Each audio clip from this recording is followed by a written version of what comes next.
Pastor, kalau saya merasakan merinding saat pujian dinaikkan, itu tandanya apa ya, Pastor? Tandanya bulu kuduk berdiri. Enggak.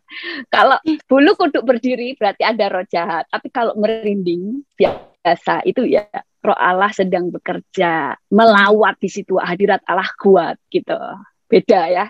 Kalau dari roh Allah itu ada damai sejahtera, ada kuasa. Tapi kalau bulu kuduk itu ada roh jahat lewat. Oke, silakan. Oke, pertanyaan kedua, Pastor, bagaimana saya dapat dipenuhi dalam Roh Kudus dan kapan dan bagaimana saya menerima Roh Kudus di dalam hidup saya? Terima kasih. Kepenuhan Roh Kudus itu satu tok caranya, minta kepenuhan Roh Kudus. Setelah itu menjaganya dengan apa?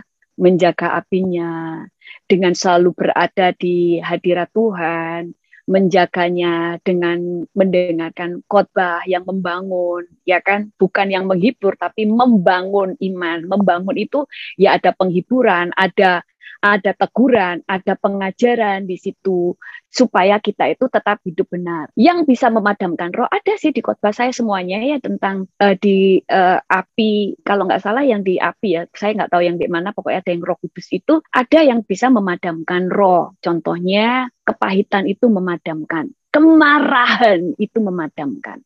Makanya itu dijaga, menjaganya. Kalau cuma mau penuhan Roh Kudus, minta dipenuhi Roh Kudus. Makanya setiap kali berdoa, minta kepenuhan Roh Kudus. Kalau ada hati yang nggak beres, minta ampun sama Tuhan supaya bersih. Minta kepenuhan lagi. Minta kepenuhan Roh Kudus itu ya setiap hari, setiap saat, waktu mau pelayanan juga seperti itu, minta kepenuhan Roh Kudus. Oke, silakan Ci. Ada semua di khotbah saya tentang Roh Kudus. Silakan Ci. Oke, pertanyaan selanjutnya, firman tanpa Roh Allah hanyalah pengetahuan dan menjadikan kita seperti ahli Taurat. Apakah bisa sebaliknya, yaitu penuh Roh Kudus tapi kurang pengetahuan atau kurang firman? Apa kondisi atau Alkitabnya jika hal itu adalah mungkin? Saya nggak tahu pertanyaan terakhirnya maksudnya. Apakah ini pertanyaannya dari Ciulenti. Kalau firman coba saja aja, tanpa Roh Kudus, nggak terakhirnya kok. Apakah itu mungkin? Iya. Nggak apa-apa. Saya tahu maksudnya. Gini, kalau orang itu firman tanpa Roh Allah, bisa kayak ahli Taurat, pinter tok sampai nggak sadar. Yang mereka nantikan, yang mereka pelajari tentang Mesias, yang mereka pelajari kan tentang Mesias. Yesus, Mesiasnya di depan mata mereka nggak tahu. Tapi kalau orang cuma kepenuhan Roh Kudus, nggak pernah belajar firman, akhirnya kita ini kan masih manusia ya. Kita ini masih berjalan dengan pikiran kita. Firman Tuhan berkata, Roh Allah yang akan mengingatkan kamu. Roh Allah itu mengingatkan kita untuk hal-hal yang kita sudah pelajari tentang firman. Terus kita mengingatkan apa?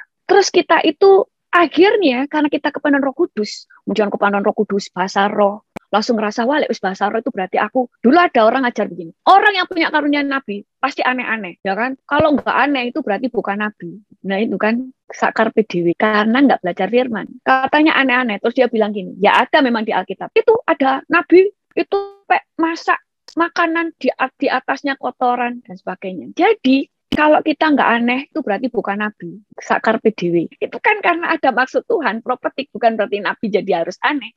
Makanya kalau orang kemudian kepenuhan Roh Kudus misalnya, dia ngaku kepenuhan Roh Kudus, tapi nggak pernah baca firman, makanya semua mimpi dianggap dari Tuhan. Padahal semua mimpi nggak semua mimpi dari Tuhan. Makanya dapat mimpi ini ngomong di YouTube, dapat ini ngomong di YouTube. Akhirnya orang-orang dan orang Kristennya percaya lagi. Yang percaya itu yang juga nggak penuh firman, percaya malah minta didoakan, ya ampun, kok gak takut gitu loh didoakan dengan orang yang aneh-aneh gitu loh, diaminkan lagi. Jadi kalau cuma roh tapi dia nggak kepenuhan firman, pertama memang kepenuhan Roh Kudus, kedepannya saya nggak percaya itu tetap kepenuhan Roh Kudus, karena Roh Kudus itu bekerja tertib, harus orang itu penuh firman. Kalau sudah nggak pernah ada firman, cuma ngaku terus kepenuhan. Ya pertama kalau minta penuhan Roh Kudus berarti kepenuhan. Tapi kan kepenuhan Roh Kudus tidak permanen seperti saya sering ajarkan. Lama-lama kedepannya bukan kepenuhan Roh Kudus, dia jadi ahli nujum, jadi dukun, semua dianggap dari Tuhan. Makanya jadi aneh-aneh. Silakan Bu. Pertanyaan selanjutnya, Pastor, saya mau tanya, istilah atau nama Allah itu apakah tepat digunakan dalam kekristenan? Karena saya pernah nonton di YouTube, itu Allah itu artinya dewa bulan. Mohon penjelasannya. Gini ya, kita itu harus percaya satu, Tuhan itu mengendalikan segala sesuatu. Tuhan itu tidak akan membiarkan sesuatu melenceng bertahun-tahun, ratusan tahun. Contoh, banyak orang bilang gini, Natal itu nyembah dewa matahari, tanggal 25. Orang Kristen percaya. Kalau saudara percaya kenal Tuhan, saudara anggap Tuhan itu bodoh. Sampai orang Kristen tanggal 25 semua nganggap itu hari Natal dan semuanya langsung percaya. Kalau selama bertahun-tahun itu kita ketipu, masa Tuhan itu nggak bisa meluruskan? Sama dengan kata Allah, ratusan tahun di Indonesia menyebut Allah, sekarang baru disingkapin. Orang Kristen nganggap Tuhan itu begitu bodohnya sampai nggak ngerti Tuhan, nggak diluruskan. Sampai semua orang Kristen semuanya menyembah Allah itu adalah dewa. Itu namanya dewa. Jangan ngawur saudara. Saudara harus tahu Tuhan. Jangan mudah dibohongi orang. Kenali Tuhan. Nah, makanya banyak hari raya selalu mengatakan ini perayaan setan, ini pernyataan pun orang-orang kok lebih percaya setan itu penduplikat. Tuhan itu yang benar. Kalau Allah itu gimana? Saudara harus baca di Kisah Para Rasul 2 ayat 4. Kisah Para Rasul 2. Waktu Roh Allah turun, Pentakosta terjadi, dikatakan di situ murid-murid Tuhan, kepenuhan Roh Kudus. Atau saya buka aja ya ayatnya ya. Maka saya kadang-kadang gemes dengan orang-orang yang sedikit-sedikit tanggal 25 itu anunya setan. Easter itu dari setan. Lawang Easter itu kan bahasa Inggris tuh. Kok aneh gitu loh. Kita itu harus lebih mempercayai Tuhan gitu loh. Bentar ya. Dikatakan, maka Kisah Para Rasul 2 ayat 4. Maka penuhlah mereka dengan Roh Kudus, lalu mereka mulai berkata-kata dalam bahasa-bahasa lain seperti yang diberikan oleh Roh itu kepada mereka untuk mengatakannya. Waktu itu di Yerusalem diam orang-orang Yahudi yang saleh dari segala bangsa di bawah kolong langit. Di bawah kolong langit berarti tidak ada satupun bangsa lain yang tidak ada di situ. Orang Yahudi dari segala bangsa di bawah kolong langit. Berarti semuanya. Ada orang Yahudi yang dari Indonesia. Misalnya zaman itu lah ya. Ada yang dari Arab. Ada yang dari Australia. Ketika turun bunyi itu kemerumunlah orang, mereka bingung karena mereka masing-masing mendengar rasul-rasul itu berkata dalam bahasa mereka sendiri. Yang kalau saya Jawa, saya dengarnya mereka bahasa Jawa. Kalau saya ini orang Sunda, saya dengarnya dia bahasa Sunda. Kalau saya orang Arab, dengarnya dia berbahasa Arab. Kalau yang orang Arab dengarnya itu, mereka berkata tentang Allah, yang didengar orang Arab itu Allah. Orang Indonesia, karena di Indonesia bahasa Indonesianya itu Allah. Yang mereka dengar Allah. Kalau orang Jawa mendengarnya Gusti. Jadi apakah Allah itu bukan nama Allah? Loh, memang Allah bukan nama, saudara. Allah itu bukan nama. Kalau mereka katakan Allah itu adalah nama dewa-dewa, loh itu kan dewamu. Allah di Alkitab bukan nama. Allah itu bicara tentang apa? Sampai lupa saya istilahnya. Jenis. Kalau kita ini manusia, Allah itu jenis. Dia itu Allah. Namanya bukan Allah. Namanya YHWH atau Yehova atau Yahweh. Dipanggil juga Adonai, El Shaddai, ada Jehovah Jireh, dan sebagainya. Tapi dia itu, nama-namanya itu menggambarkan sifat Allah. Makanya Musa kan tanya, namamu siapa? Tuhan berkata, aku adalah aku. Tuhan tidak menjawab, namaku adalah Allah. Karena Allah bukan nama. Kalau orang Muslim, Allah itu nama Allahnya. Kalau Kristen, Allah bukan nama. Yesus itu nama. Berarti ya? Bukan nama. Makanya kalau orang lain, loh itu kan nama dewa-dewa. Loh, ya terserah. Allah bukan nama kok di Alkitab. Cuma menyatakan jenis, yaitu pencipta, yaitu Allah. Dalam bahasa Indonesia, Allah artinya penguasa, pencipta alam semesta, atau penguasa alam semesta yang kita sembah. Nah, ngerti ya? Jadi Allah bukan nama. Firman Tuhan berkata, Tuhanlah Allah. Tidak pernah di Alkitab, Allah lah Tuhan. Tapi Tuhanlah Allah. Karena Allah di sini untuk menyatakan ke orang Indonesia ini loh, pencipta itu Tuhan. Baru Tuhan nanti ada nama-namanya juga. Next time lah itu belajar. Oke, silakan Bu. Pastor, ini masih banyak pertanyaan, tapi ini udah jam 10. Mau lanjut? Gimana, mau dilanjutin 5 menit lagi ya? Oke, boleh. Apa ya, karena saya tadi Saya kepanjang. akan Kasihan yang bacakan tanya. pertanyaan yang terakhir ya. Pastor, saya mau tanya, apakah wajar jika manusia tertekan? Jika kita memiliki atasan melakukan yang jahat, apakah kita juga harus taat? Sama seperti Rasul Paulus berkata, jika kita harus mentaati Tuhan yang bengis.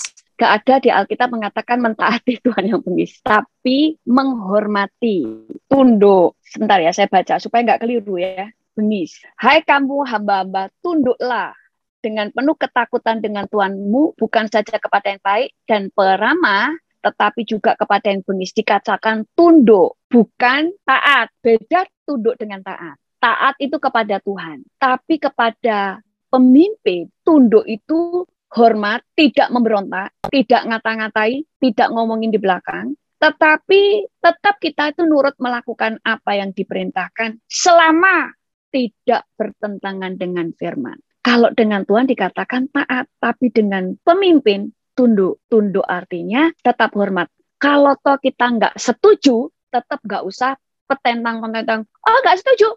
Itu kan nggak senang firman Tuhan. Kamu orangnya memang dipecat, saudara. Ngerti ya? Kecuali saudara memang mau dipecat, silakan. Tunduk, harus hormat. Kenapa? Karena kamu dapat makan dari dia. Jadi Tuhan ajarin tunduk. Kalau bertentangan, ya kita cuma menyampaikan. Makanya ada agama yang lain kan gak nurut sama pemimpin. Sedikit-sedikit agama saya. Makanya banyak kekacauan gara-gara mereka agama. Sembah jalan-jalan sampai menutupi jalan. Nah, itu orang yang gak tertib. Makanya Tuhan katakan tunduk pada peraturan, tunduk pada pemerintah, tunduk pada bos supaya teratur. Tapi kalau taat, hanya taat kepada Tuhan. Kita harus mentaati yang benar. Kalau toh itu salah, ya kita bisa menyampaikan dengan bijaksana. Saya tidak bisa melakukan karena bertentangan dengan apa yang saya percaya. Tidak perlu kemudian memberontak dan mengata-ngatai pemimpin karena itu salah. Oke, silakan Bu Monik. Oh, sudah ya, terakhir ya. Oh, satu lagi. Pastor, orang-orang yang sudah dijamah dan dipenuhi Roh Kudus, kenapa masih bisa berbuat dosa kembali? Nah, itu dengarin khotbah saya yang di tentang kepenuhan Roh Kudus. Tentang Roh Kudus di khotbah saya semua sudah dibahas, saudara bisa dengerin. Karena kalau saya ulangi kasihan yang lain nanti bosan kok itu lagi gitu. Oke, sudah? Mau satu lagi atau sudah? Sudah ya? Kayaknya masih ada satu lagi deh. Tunggu. Yaudah, saya make sure dulu ya. Saya make sure dulu. Oh, masih ada lagi, ini terakhir. Pastor, apakah saat kepenuhan Roh Kudus kita masih tetap sadar dan menguasai diri? Dan bagaimana dengan fenomena orang rebah didoakan atau juga yang loncat-loncat dan lari-lari seperti KKR di YouTube? Mohon penjelasannya. Terima kasih. Ini memang tadi katakan kan Roh Allah itu bekerja itu seperti ada sebuah tenaga yang masuk, ada sesuatu yang energi, ada sesuatu yang menggerakkan kita. Makanya tetap kita sadar. Kadang rebah itu karena saking hadirat Tuhan sangat kuat. Itu benar-benar rebah, saudara. Itu nggak bohong. Tapi yang dari Allah selalu tertib. Kalau sudah kayak orang kerasukan, maksudnya gini, sampai lari sana, lari sini, sampluk sana, sampluk sini, sampai semua orang ketatap semuanya. Nah, itu sudah bukan dari Tuhan. Kalau yang dari Tuhan itu tidak akan merusak suasana. Karena Roh Allah sedang bekerja, nggak mungkin roh yang sama ngerusak roh yang sedang bekerja, ngerti ya? Makanya tidak akan merusak suasana. Bahkan di dalam ibadah, orang khotbah, ada yang bilang gini, amin, puji Tuhan, that's right. Kadang membuat orang tambah bangkit. Tapi ada yang justru merusak suasana. Berarti itu ada spirit yang lain. Baru khotbah, dulu ada orang khotbah itu tepuk tangan, terus mengganggu. Maksudnya gini, kalau misalnya khotbah, misalnya, kita harus dengan Tuhan, harus sungguh-sungguh Tuhan ajaib, amin. Tepuk tangan sekalian, gini nggak apa. Ini ngomong belum selesai, saya baru ngomong lagi. Loh, kan mengganggu. Udah, tepuk tangannya nggak niat, tepuk tangan sekalian tepuk tangan. Kalau enggak, tepuk tangan misalnya. Jadi Tuhan itu kan belum selesai, sudah.